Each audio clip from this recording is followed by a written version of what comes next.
Porque la historia se lee, se escucha, se vive. Radio Educación y el Instituto Nacional de Estudios Históricos de las Revoluciones de México presentan Historia Viva, la voz del pueblo de México.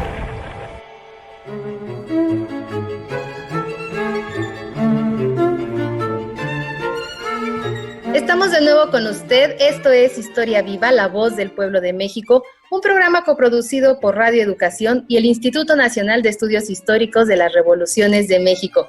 Soy Ivette Mota y les doy la más cordial bienvenida. Saludo como cada semana al historiador Felipe Ávila, con quien comparto los micrófonos cada semana. Es un gusto estar una vez más contigo, Felipe, en una emisión de Historia de México. Hola, Felipe. Hola, Ivette, ¿cómo estás? Me da mucho gusto acompañarte nuevamente y me da mucho gusto saludar a nuestro invitado de hoy, a Bernardo Ibarrola, y a nuestro amable auditorio. Así es, y bueno, justamente tenemos este gran invitado porque hoy estamos recordando, hace unos días, estamos recordando los 110 años del inicio de la Revolución Mexicana, su antecedente inmediato, que fue el movimiento encabezado por Francisco I. Madero, maderismo, y bueno, el llamado del 20 de noviembre, y el posterior gobierno presidencial encabezado por Madero. Y para ello, como ya nos mencionó Felipe, nos acompaña el historiador, el doctor Bernardo Ibarrola, especialista en el tema. Bienvenido, Bernardo. Muchísimas gracias, es un placer estar con ustedes. Muy buenas tardes Felipe, buenas tardes Ivette. Para mí es un verdadero honor que me den la oportunidad de participar en una emisión que no solamente va como suele ser a través de las estaciones del INER, sino ahora de Radio Educación. Me siento muy honrado, muchas gracias. Muchas gracias, Bernardo, y para nosotros pues es también un gran honor, porque estoy segura que también para nuestros radioescuchas será tenerlo aquí en este programa, para que conozcan cuál es el trabajo, las líneas de investigación del doctor Bernardo. Hemos preparado la siguiente semblanza de nuestro invitado.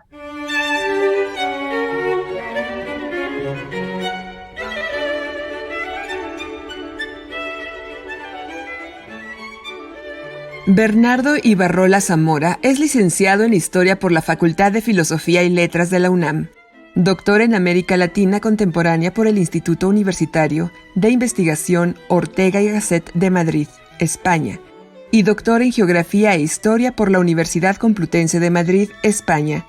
Ocupa un cargo administrativo en la División de Humanidades de la máxima casa de estudios y forma parte del Sistema Nacional de Investigadores. Sus líneas de investigación son la historia contemporánea del siglo XX y la historia política y militar de Iberoamérica, siglos XIX y XX. Sus publicaciones más relevantes son Las fuerzas militares y la fundación del Estado Liberal Mexicano entre 1848 y 1877, Las reformas de las fuerzas chilenas de tierra durante el gobierno de José Manuel Balmaceda, El fracaso inicial de Emil Körner, El huertísimo, Contrarrevolución y Reforma.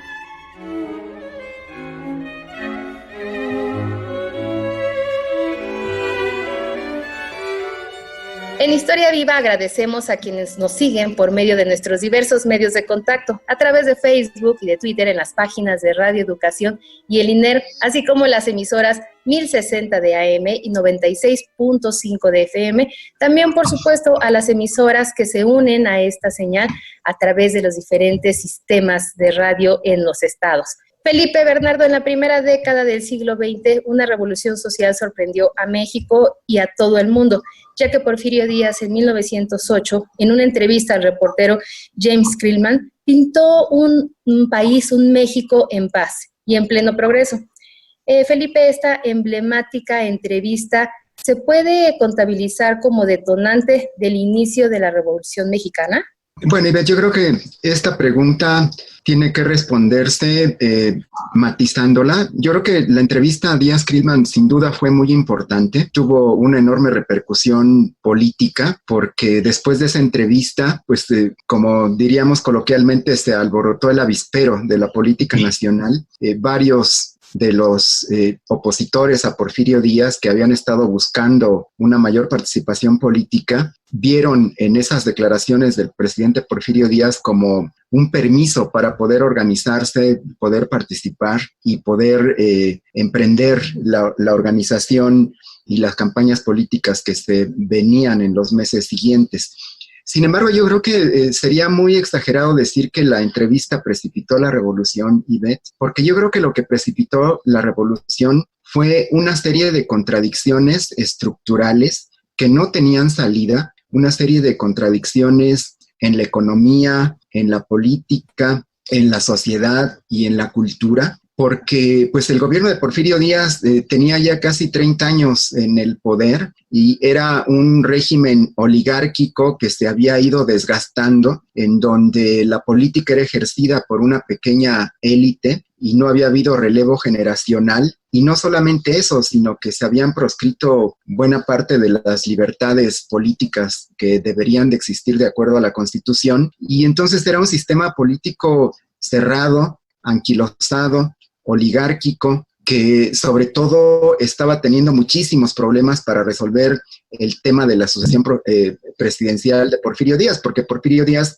pues ya era un hombre grande, mayor, cercano a los 80 años, y desde luego una de las preocupaciones de la clase política del México de la época era cómo se iba a procesar la sucesión presidencial.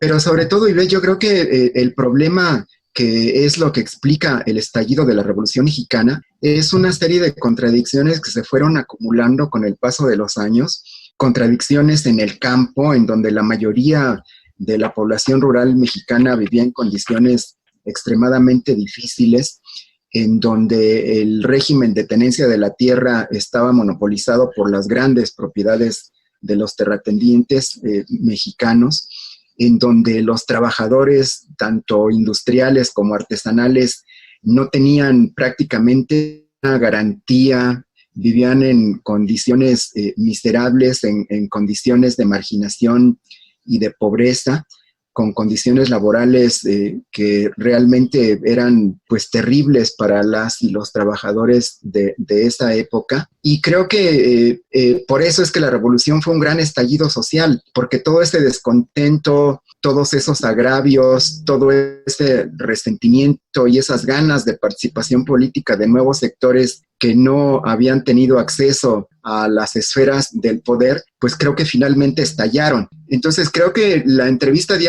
Díaz-Kriegman fue sintomática de una manera de ver las cosas de parte del presidente de la República, pero creo que también estaba dirigida a un auditorio muy especial. Creo que originalmente fue una entrevista para la opinión pública estadounidense, que se publicó en inglés y que después fue traducida y publicada por el periódico El Imparcial, pero creo que estaba tratando de quedar bien ante el gobierno, ante la opinión pública, ante la clase política de Estados Unidos, y si bien también quería dirigirse a un público mexicano, pues creo que la manera en que fue recibida la entrevista, pues no cumplió con las expectativas de Porfirio Díaz y de sus asesores que le recomendaron dar esa larguísima entrevista, porque creo que en vez de tranquilizar al país y de establecer un escenario tranquilo para la sucesión presidencial, para las elecciones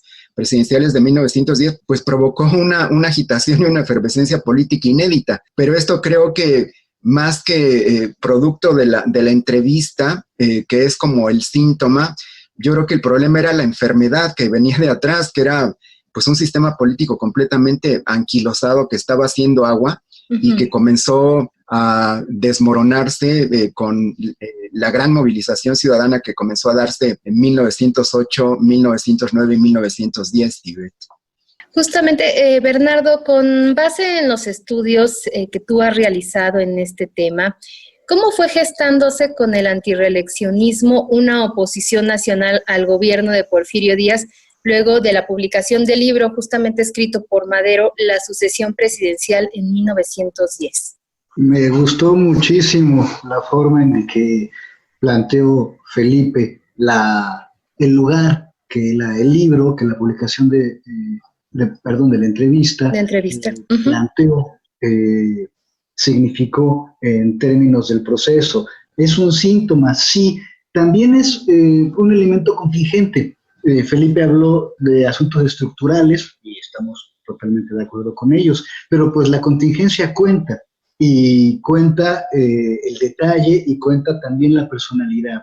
El antireeleccionismo, que es el movimiento que se concreta en torno de la figura de Madero, podría no haber ocurrido como ocurrió, pero ocurrió de esa manera justamente por la suma de particularidades de los personajes y de las circunstancias. Fíjate que Madero, a Francisco Madero, en realidad no se le había perdido nada en la vida política.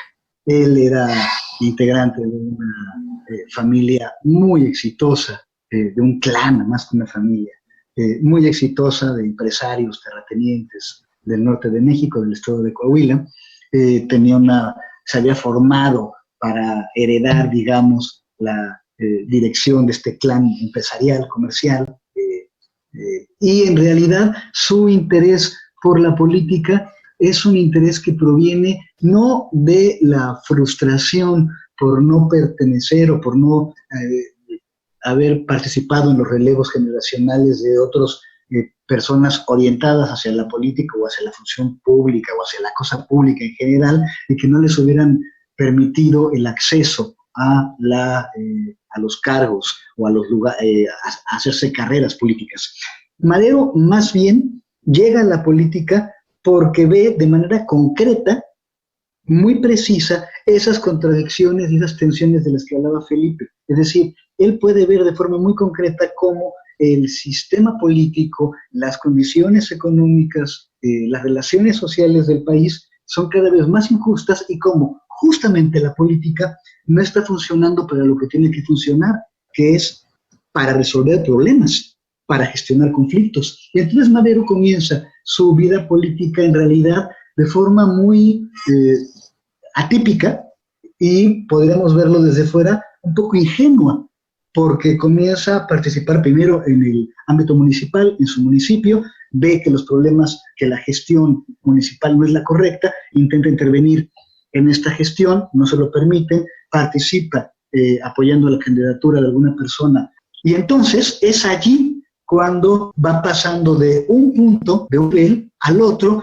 Ahí se encuentra, ve el primer esbozo, la primera silueta de monstruo que era este sistema político porfiriano, va entendiendo, sube de nivel y tiene un intento de participación en el nivel estatal, a nivel de su estado, de Coahuila. Tampoco tiene éxito, él no se presenta como candidato, apoya una candidatura, tampoco tiene éxito porque esta candidatura no era una candidatura oficial, y entonces se va convenciendo que el problema se tiene que plantear donde está, y es en el nivel nacional.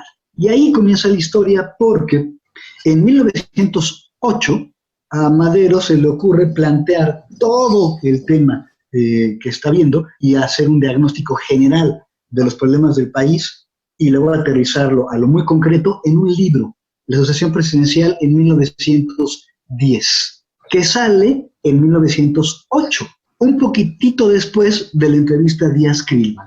La entrevista a Díaz-Crillman es de marzo, y la Sucesión Presidencial, la primera edición, es de diciembre de 1908. Este es un libro interesantísimo, muy trabajado, muy estudiado, se han hecho coloquios, libros al respecto, y en todo caso, el libro lo que plantea Madero es, a partir de una interpretación muy redonda, no muy profunda, pero en todo caso sí muy bien acabada, de la historia de México y de la trayectoria de México, y del lugar que ocupa en esa trayectoria y en esa historia el régimen de Porfirio Díaz, plantea la posibilidad de la sucesión presidencial para 1910. ¿Por qué? Pues porque, como lo había explicado Felipe, para 1910 se llega a otro momento electoral, terminó el primer sexenio de Porfirio Díaz. Para 1910 el periodo para el que fue elegido se agotaba, fue elegido en 4, y en 4, un poquito antes, se decidió cambiar de cuatrienios a sexenios, justamente para retrasar la necesidad de volver a plantear el problema de la sucesión. suponiendo un poco que con el paso del tiempo podría ocurrir lo inevitable, y que lo inevitable iba a ser que esa persona, ese hombre, Porfirio Díaz, pues tal vez por su edad, muriera.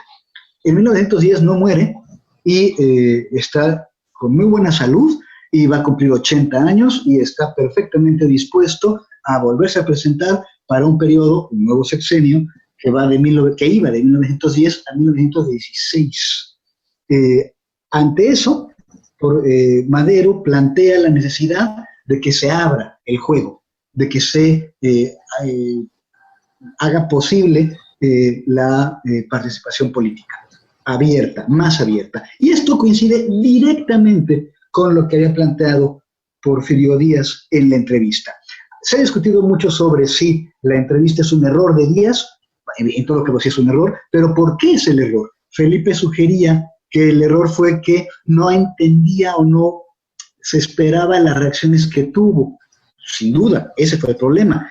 Pero tal vez lo que quería hacer Porfirio Díaz al abrir así el juego era controlar o neutralizar a tal o cual elemento de su propia camarilla política que estaba contendiéndose la sucesión desde dentro.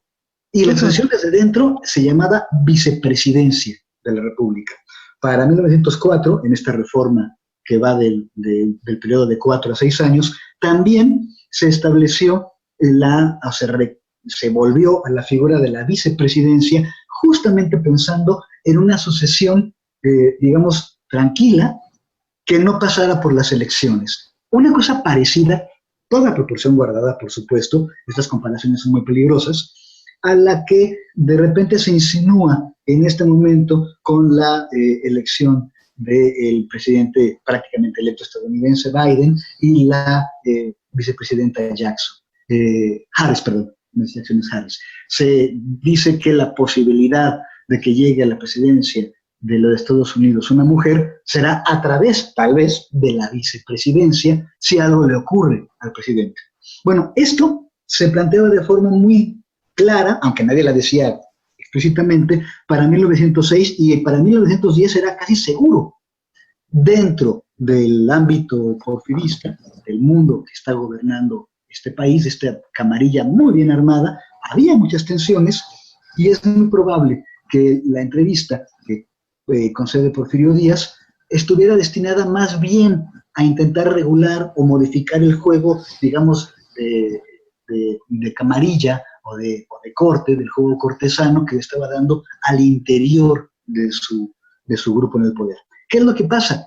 Pues ocurre que la sucesión, en efecto, alborota al gallinero de una manera extraordinaria, y Porfirio Díaz y su camarilla no tiene conciencia de cómo el país ha cambiado, la sociedad mexicana ha cambiado en muy poco tiempo.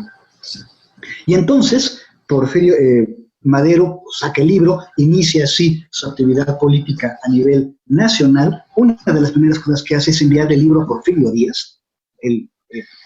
Madero plantea el juego político de manera frontal, abierta, y el libro tiene una segunda edición muy pronto, al año siguiente, en 1909, en donde hay un apéndice en el que se hace ya referencia a la entrevista. Es decir, le toma la palabra a Porfirio Díaz. Con el libro publicado y con la decisión de participar abiertamente en la política, bueno, pues Madero comienza a estructurar toda una experiencia política inédita en el país. Es decir, se le ocurre que hay que hacer política como se suele hacer o como él aprendió que se hacía en otras latitudes. Él vivió en Estados Unidos, vivió en Francia, vio las actividades políticas de estos dos sistemas políticos que para ese momento estaban ya muy bien estructurados en términos de vida electoral. Y entonces, para mayo de 1909, encabeza la organización del Centro Nacional Antirreeleccionista. Están aquí los que luego conoceremos como maderistas del primer momento. Está Francisco Madero, están los hermanos Vázquez Gómez, Toribio Esquivel Obregón, en fin, Roque Estrada, algunos periodistas, Filomeno Mata, Pallavicini, algunos jóvenes como Vasconcelos, José Vasconcelos, Luis Cabrera, en fin. Y a partir del Centro Nacional Antirreeleccionista, en mayo, para el siguiente mes, junio, Madero inicia la primera de sus giras. Decir al día de hoy, en el arranque de la tercera década del siglo XXI, en 2020, una gira, pues es una cosa totalmente normal, es una obligación para un político. Esto no había ocurrido antes en México nunca. No había giras, porque la gira es una idea política muy moderna que supone, para empezar, la posibilidad material de llevar a cabo la gira. La posibilidad de que haya una red lo suficientemente densa y rápida de transporte para que un candidato pueda ir de un punto a otro a encontrarse con sus correligionarios o con sus seguidores.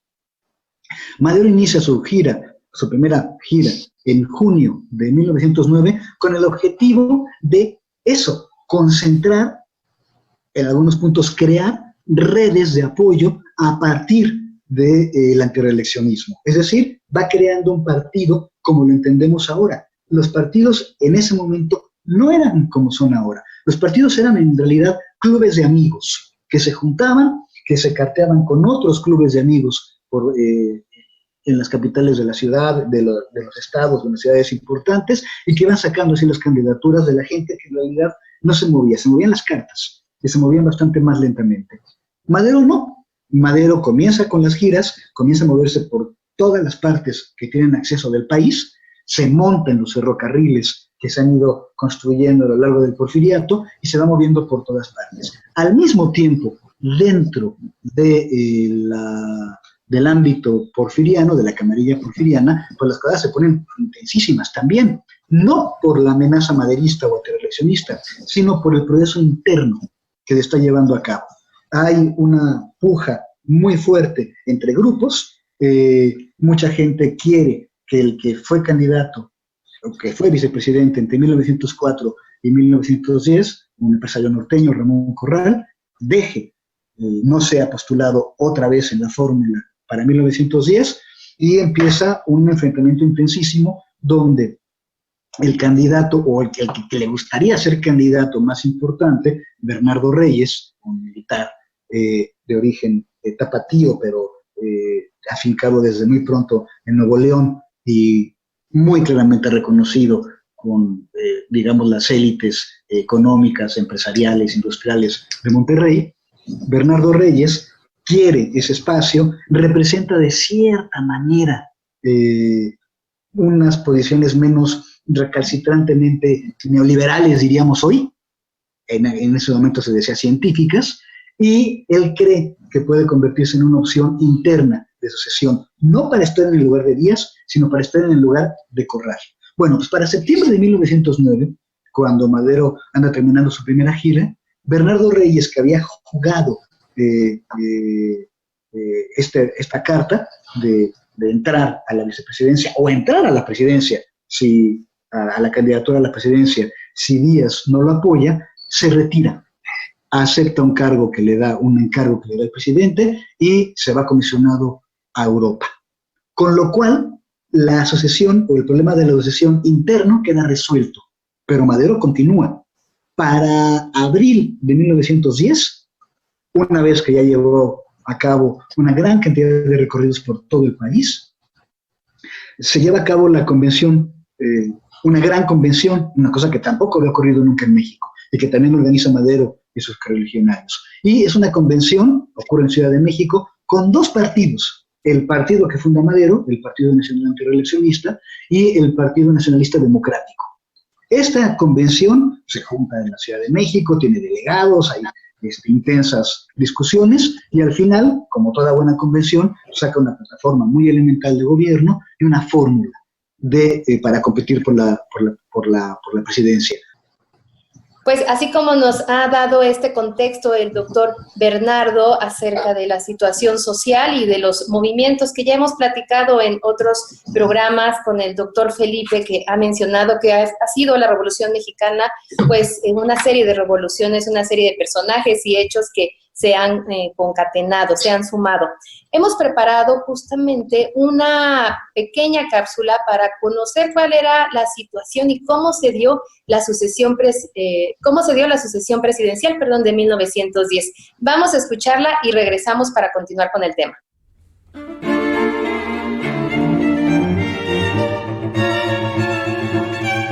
El libro La sucesión presidencial en 1910, de autoría de Francisco I. Madero, escrito en los últimos meses de 1908, enarboló la democracia política frente al absolutismo del presidente Porfirio Díaz y describió también la creación del Partido Nacional Democrático, cuyo nombre apareció en la primera portada de 3 ediciones que consecuentemente fueron impresas.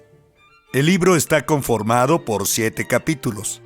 El militarismo en México, el general Díaz, sus ambiciones, su política, medios de que se ha valido para permanecer en el poder absoluto en México. ¿A dónde nos lleva el general Díaz? ¿Estamos aptos para la democracia? Y por último, ¿el Partido Nacional Democrático? Madero criticó el carácter militarizado del gobierno de Díaz, su falta de libertades políticas y la represión para terminar con las huelgas y los opositores. Madero llamó entonces a construir un movimiento político antirreeleccionista de alcances nacionales. Llamó a fundar un partido político en una convención nacional y a elegir un candidato para la presidencia de la República.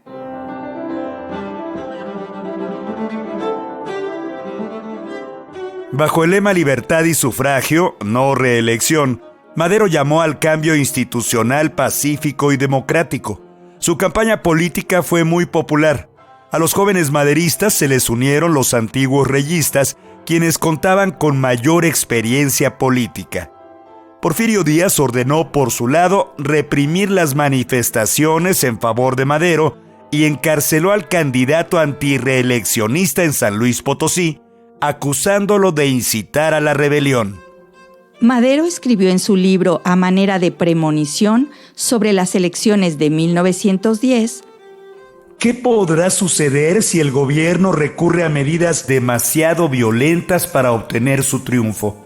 Pues para que llegue a luchar hasta en los comicios se necesitará una relativa libertad.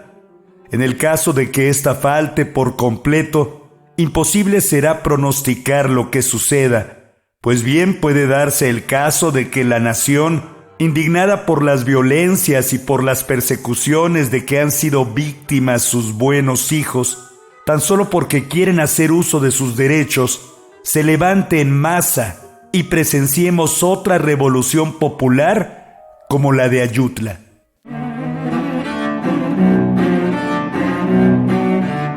Al enterarse de la reelección de Díaz, Madero escribió el Plan de San Luis, en el que llamó al pueblo mexicano a levantarse en armas contra la tiranía de Díaz el 20 de noviembre de 1910. Entonces, prometió reformas sociales en favor de los trabajadores y restitución de tierras a los pueblos.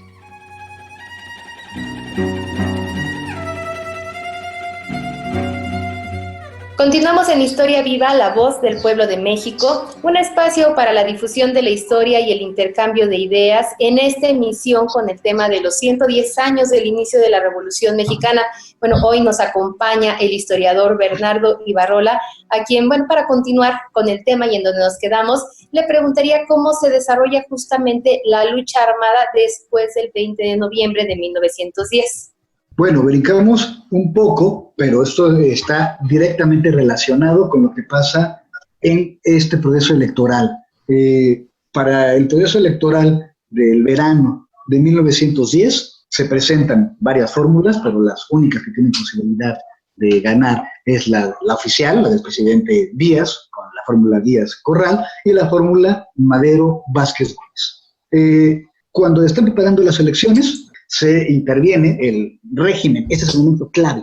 Algún momento cerca del verano, tal vez en la primavera de 1910, el gobierno entiende que la amenaza antireeleccionista es una verdadera amenaza y interviene, decide intervenir de manera no legal, busca algún subterfugio de carácter legaloide y en junio, a principios de junio de 1910, se apresa a Madero en Monterrey. Se le traslada a San Luis Potosí, argumentando que los delitos por los que se le detenían habían ocurrido ahí, junto con Roque Estrada, su secretario, con el objetivo de que no participara o de que no pudiera participar en las elecciones porque estaba siendo sometido a un proceso legal en su contra.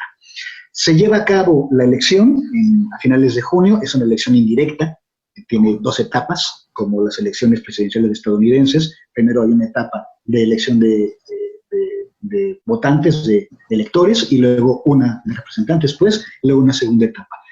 A finales de junio se lleva a cabo la primera parte de la elección, las primarias, y por supuesto ocurre lo que todo el mundo suponía que iba a ocurrir, excepto los antireeleccionistas, una victoria abrumadora por parte de la fórmula Díaz-Corral.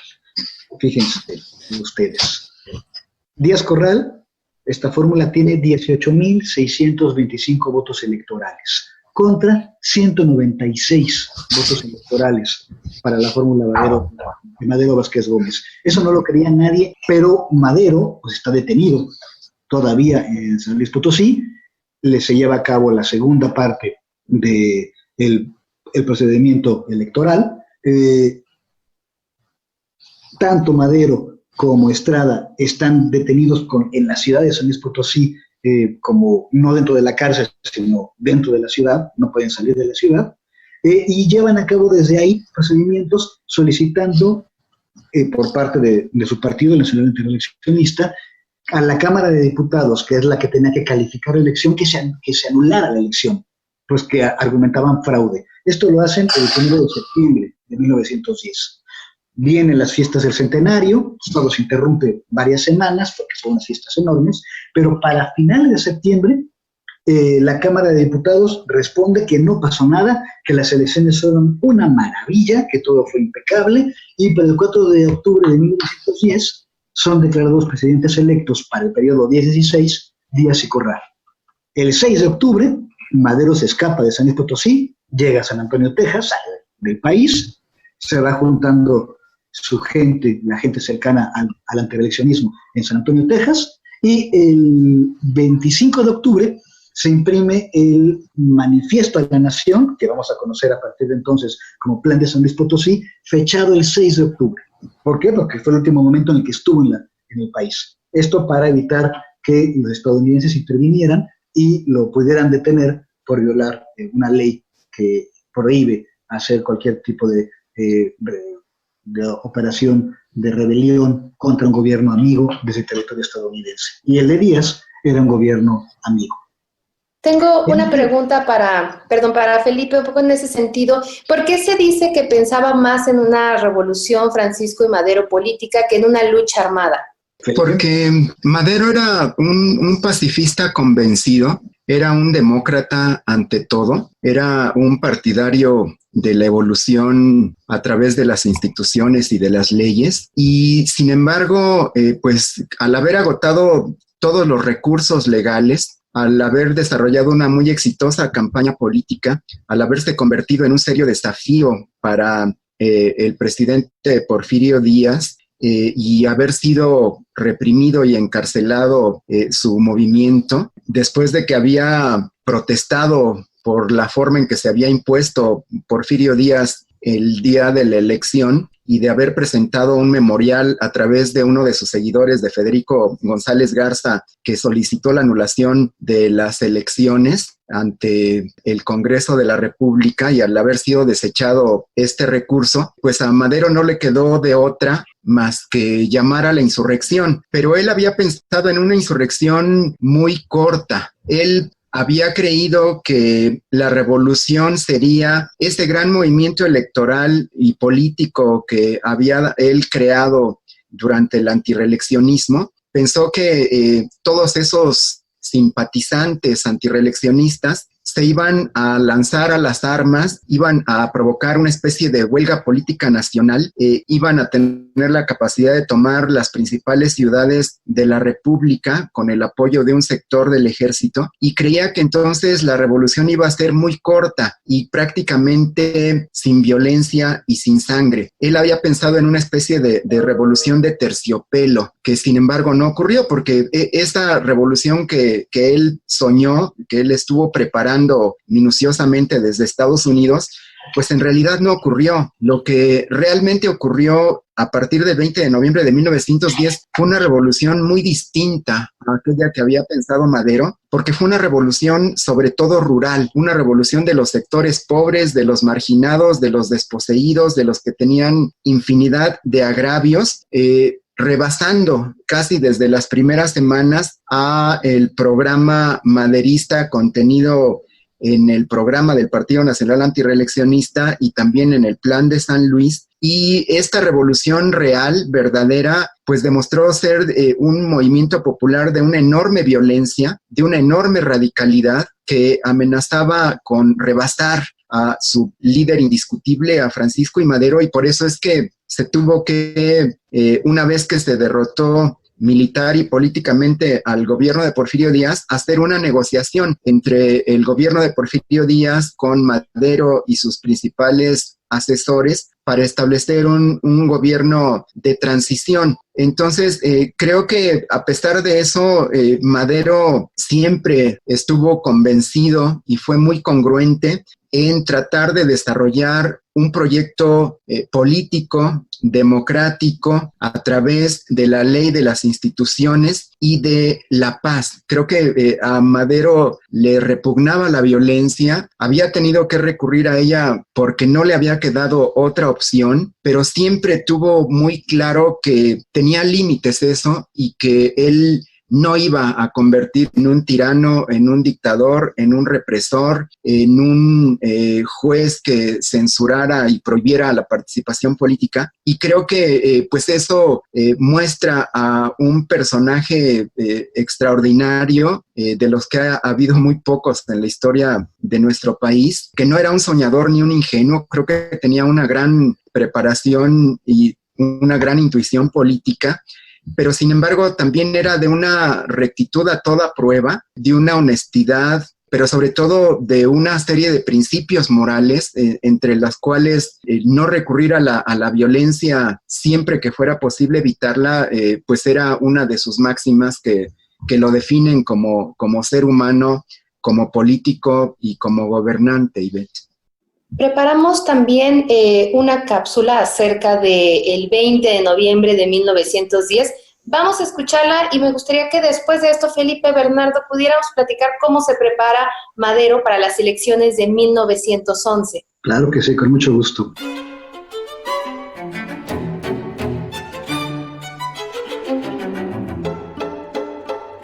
A pesar de que el llamado de Francisco I. Madero al levantamiento maderista se fijó el día 20 de noviembre para iniciar la Revolución Mexicana, la lucha armada se dio a cuentagotas. La Revolución Maderista comenzó con pocos voluntarios, pero se fue extendiendo por todo el norte del país. Los nombres de Pascual Orozco, Francisco Villa, Toribio Ortega y el de Emiliano Zapata en Morelos comenzaron a aparecer en los diarios del país. En febrero de 1911, Madero regresó al país y participó en la batalla de Casas Grandes, donde resultó herido.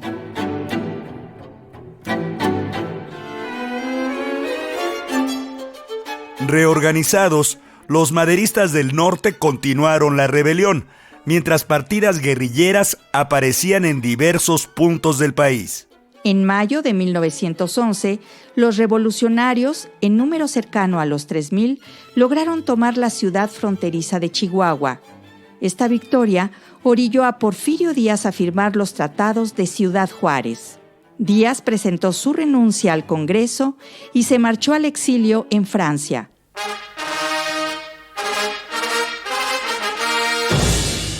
El 7 de junio de 1911, Madero hizo su entrada triunfal a la Ciudad de México.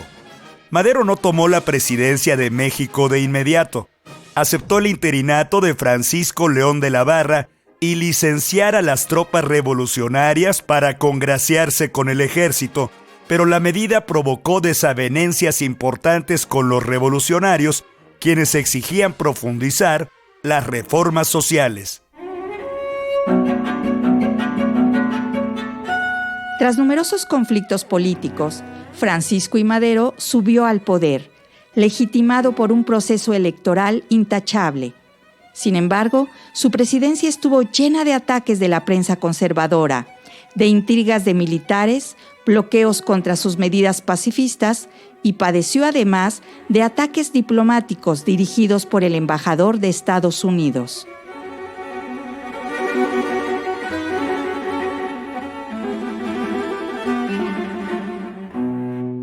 Estamos de regreso en Historia Viva, la voz del pueblo de México, hoy recordando el 110 aniversario de la lucha de la Revolución Mexicana.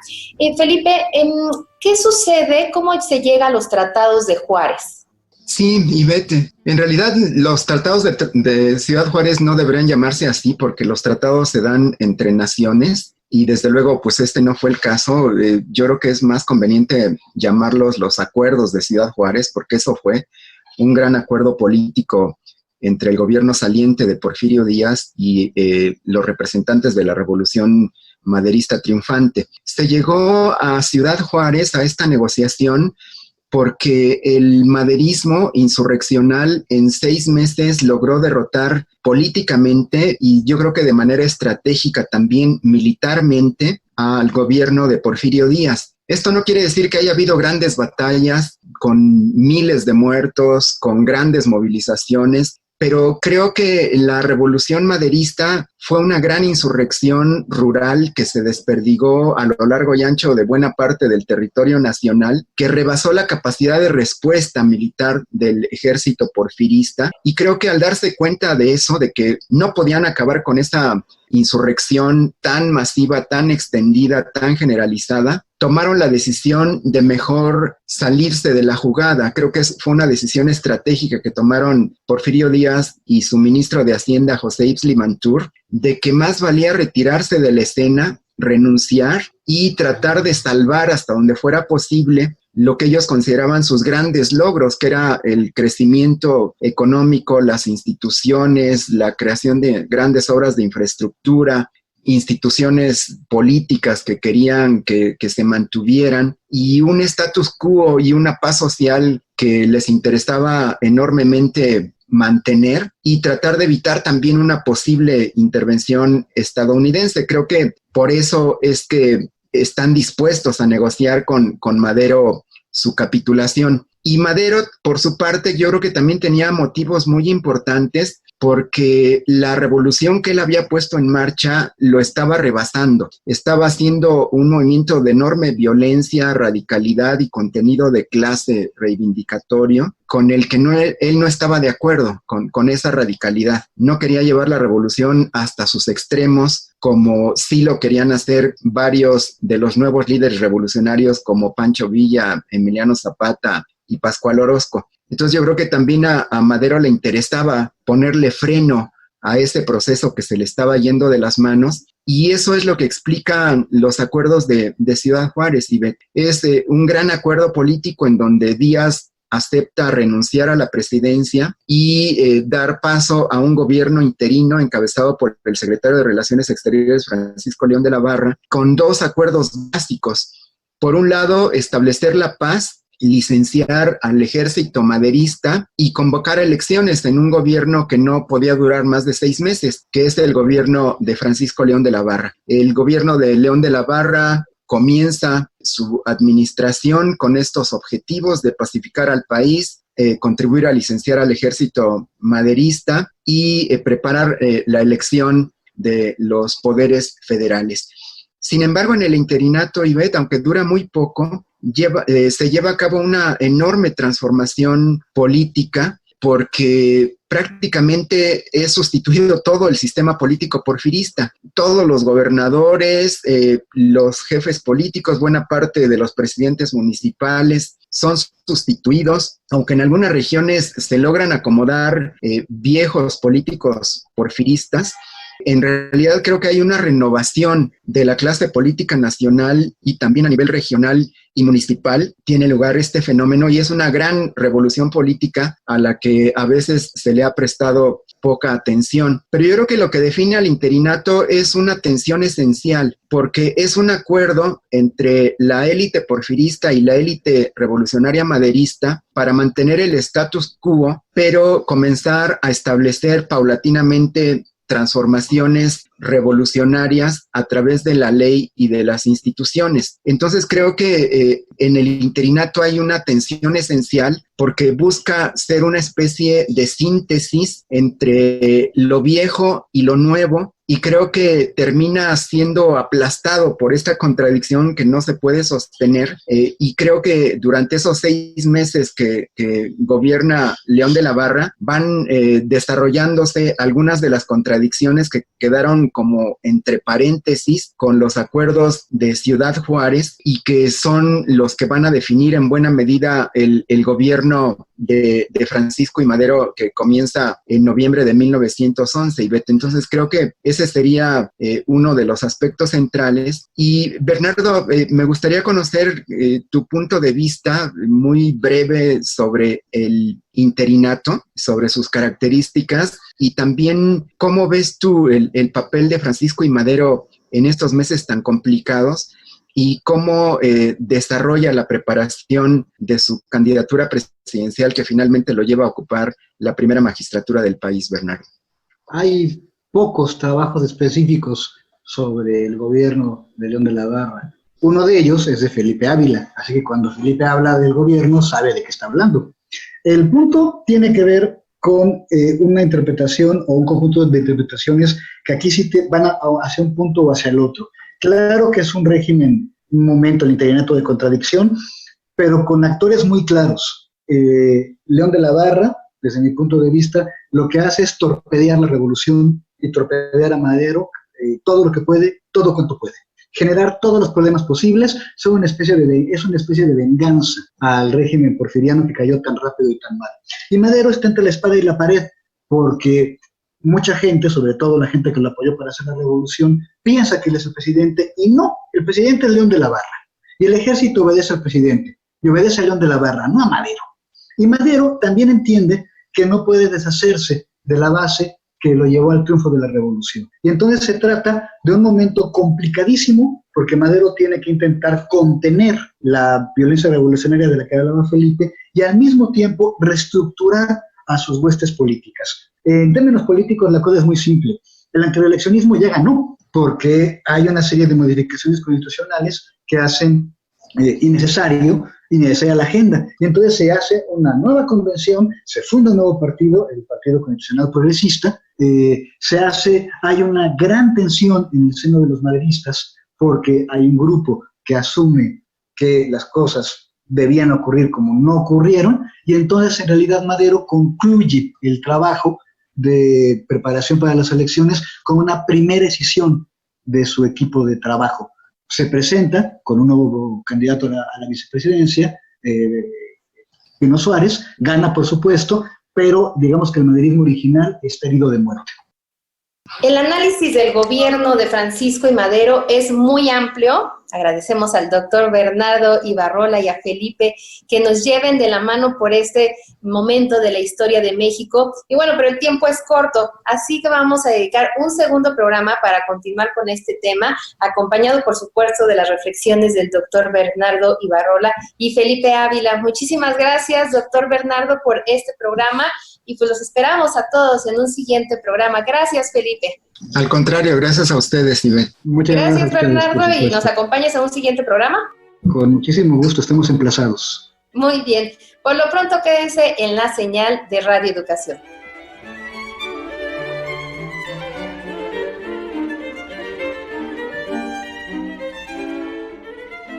Participamos en este programa en las voces Aide Hunda, José Ángel Domínguez, Laura Viadas y Marcela Villa. Investigación: Salvador Castro y Daniel Librado Luna. Guión: Claudia Segura. Musicalización: Oscar Guerra. Asistencia de producción: Alma Lilia Martínez. Conducción: Felipe Ávila e Ivette Mota. Bajo una producción de Mario Ledesma.